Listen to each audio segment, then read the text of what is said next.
C'est la 3e édition d'une course de trial, compétition de trial, mais qui se passe en pleine ville.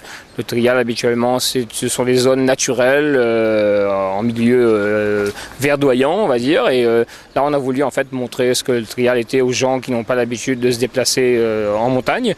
Et pour ça, on est obligé de fabriquer en fait des obstacles. Et là, on utilise tout ce qu'on a sous la main, du béton, du bois, etc.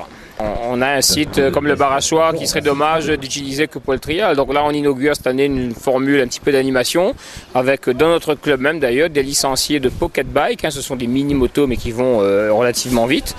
Et également, donc, on a chez nous un amateur de stunt, donc c'est de la cascade en gros cube.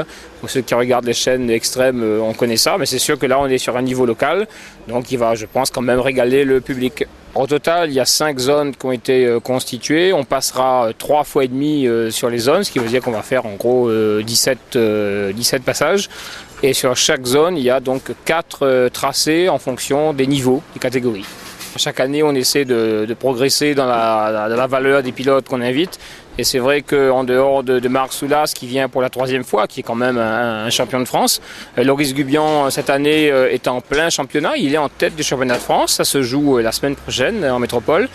Et la vedette, c'est pour une fois une féminine, Iris Kramer, qui est d'origine allemande et qui est donc championne du monde également de trial. Vous savez, cette année, on a relancé un championnat, ça n'existait pas depuis quelques années. On a donc remis en place un championnat sur 4 courses. Là, on en est à la 3e.